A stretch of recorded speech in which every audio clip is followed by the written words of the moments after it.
Hello friends, welcome once again. We are going to talk about demand forecasting in this video. Demand forecasting is a very important topic because in business we are often trying to find out what would be our likely demand. This is because with this forecasting there are several implications, right? If you are able to forecast, then only you can plan accordingly. So for a successful planning, forecasting is very essential. For example, if I don't do forecasting about what would be the likely sales in the months to come, then I would be unnecessarily stocking inventories which may not be sold out in the market. This will raise the cost of production. So that's why for an efficient inventory management, cost management, overall management, forecasting is very important, because forecasting not just helps in inventory management, it also helps in logistic planning, right? Because depending on the demand, the expected demand, the forecasted demand, you are going to plan out your operations. So in order to be efficient in organizations, we are to maintain the practice of forecasting.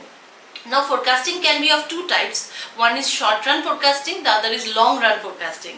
When you do forecasting for the near future, which could be for the coming week or fortnight or months or few months, then this is short run forecasting. Whereas when you do forecasting for a long period which lasts for years, then it is a long term forecasting. Now why we do short term forecasting? Sometimes we need short term forecasting because you are trying to find out what is the likely changes in the near future, right?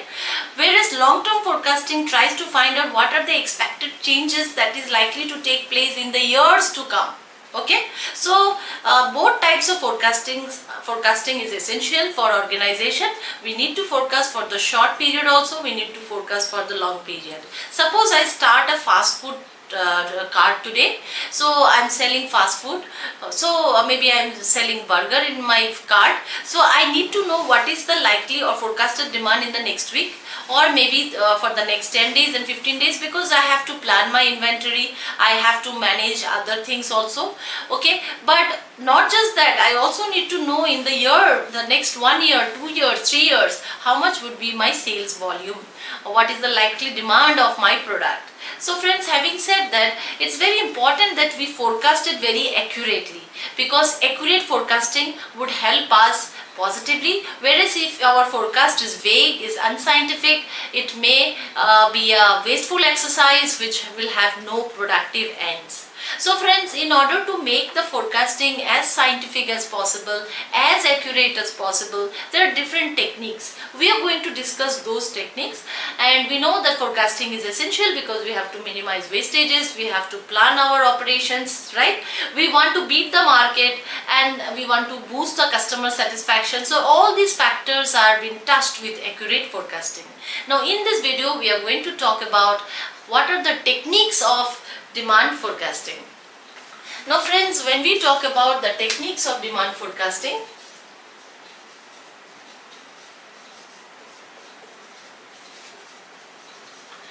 okay, we have got several techniques, and people classify or make a chart in their own way, but for simplicity we will have two basic forecasting techniques. One is the qualitative techniques, and the other one is the quantitative techniques. Now in this lecture, we are going to talk about only the qualitative techniques and not the quantitatives, right?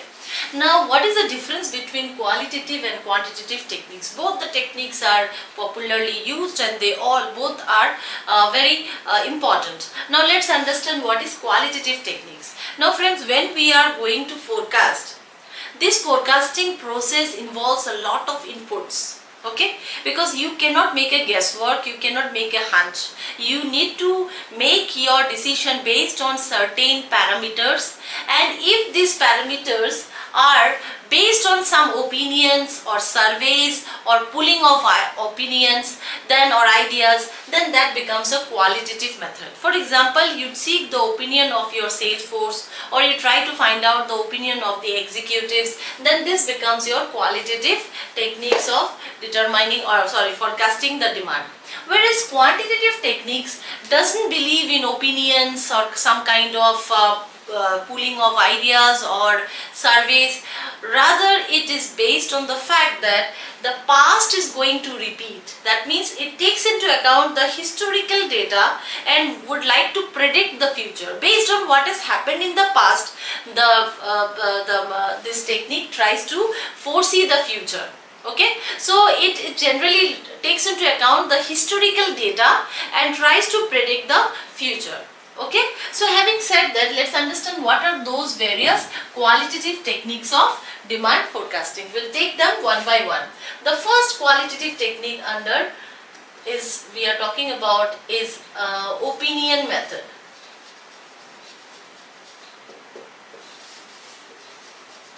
Now, what is opinion method? In opinion method, we are going to take the opinion of some people who are connected to this operation, that how they feel that the demand is likely to be in the future, or what is the how the forecasted variable is like to behave in the future. For example, if you are going to forecast the demand or you are going to forecast any such variables, you take the opinion. Now, you cannot take opinion from anyone.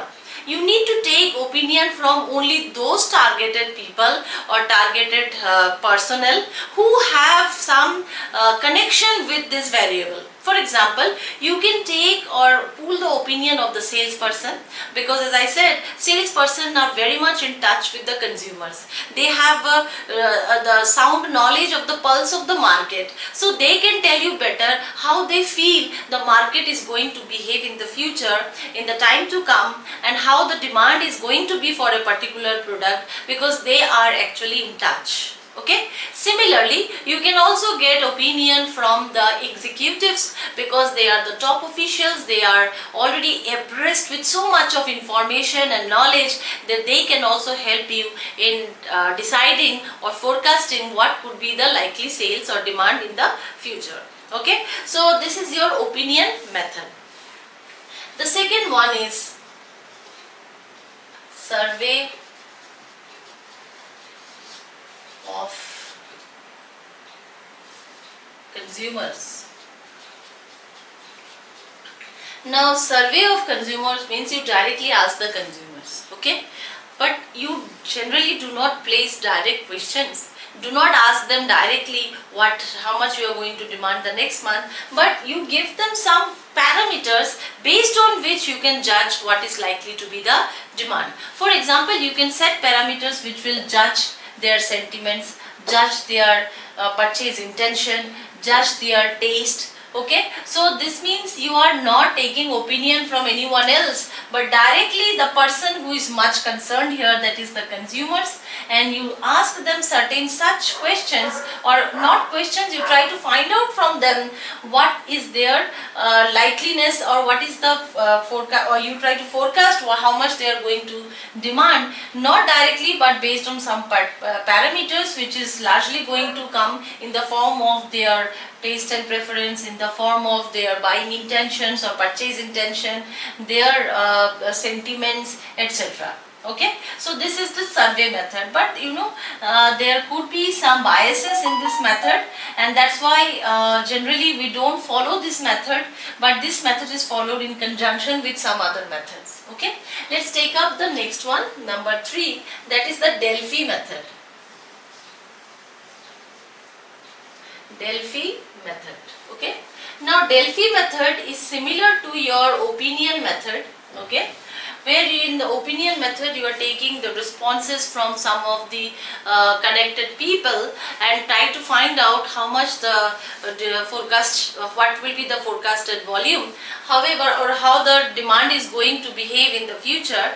But Delphi method is also the same, but here you are not taking a face-to-face interaction, you are not having face-to-face interaction, you are sending them some kind of questionnaire or sending them some schedule which they fill up, and you get a variety of responses. So when you get a variety of responses, it's very difficult to come to a consensus. So you go for some iteration. Okay, so earlier days iteration job was very difficult, okay, because you had to do it manually. That means you are reducing a large number of dimensions into few, but with the help of computer aided technologies these days, this iteration task has become simplified, and then you can come to few some consensual opinion under this method. Okay, so there could be multiple opinions, and there could be different types or distinct responses, and it would be difficult to understand what actually is going to be the forecasted variable.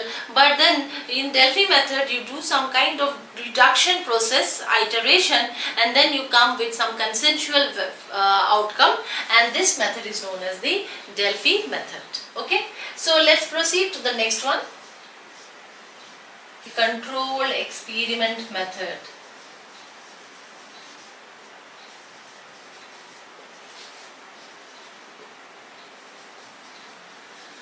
Okay, now what is this controlled experiment method? Now what happens in a market, so this happens mainly if you want to forecast the demand due to a price change. So if suppose your company desires to change the price, maybe it wants to reduce the price or would like to raise the price, and it is now it is a matter of forecasting that you would like to know that how much would be the demand if I reduce the price or we increase the price. Then what you can do is that in the entire market you can create some segment. For example, you can have this segment, and you can experiment this in this market, that if you are manipulating the price, how much is the demand behaving, how the demand is reacting. If the demand is increasing, then you can make a forecasting for the entire market once the price is altered. Or in other words, what you are doing is that based on this experiment you are able to forecast for the entire market.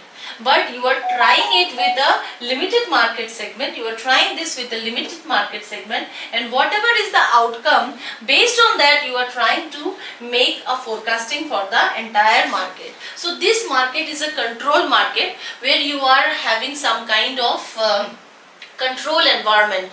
Maybe no advertisement here, maybe there is the other things are made neutralized here, other things are not effective here as it is effective in other markets. So this market becomes a place to experiment how people are going to react with the change in the prices in terms of the demand, and based on this output you are going to forecast for the entire market, and this is known as the control experiment method.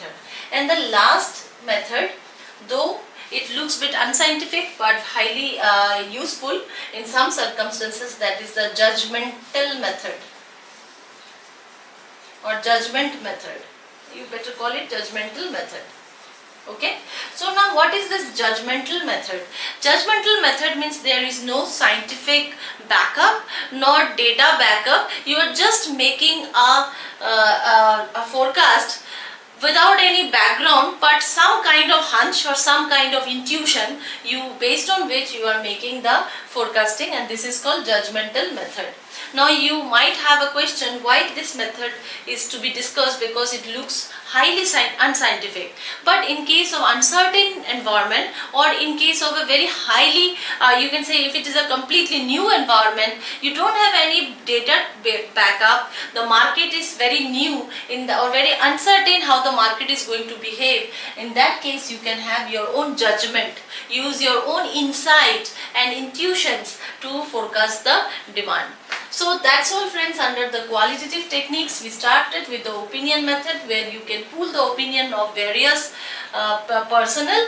You can have the opinion of the experts, you can have the opinion of the sales force, or we call it sales force. Anyways, opinion method is useful. Next comes survey of consumers. You ask the consumers directly, not directly, but try to understand how they are behaving in terms of their intention, in terms of their purchase behavior, in terms of their sentiments with the particular product, in terms of their taste and preference, and then you make an idea how the demand is going to be. Delphi method is a scientific method where you are going to take opinion of people, but you are going to get the responses, a large number of responses, and these responses are very difficult to difficult to make it a precise one. And in order to do so, you are going to do what? In order to make it a precise one, you are going to do some kind of iteration.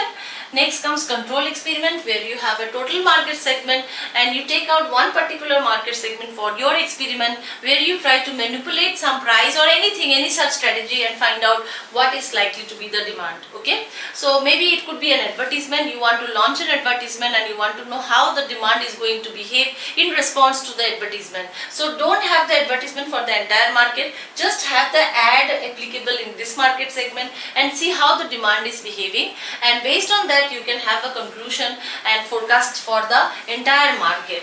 Then comes the judgment method. In the judgment method, you don't have any such data backup or scientific backup or any kind of opinion backup. You simply make some kind of intuition, and this is solely based on your own insights and your own judgment, and that is the judgment method. So friends, that's all for today. We will meet again with the next video on the quantitative techniques of demand forecasting. And generally people do not follow one specific technique, they use the two techniques in conjunction with one another. So thank you for watching.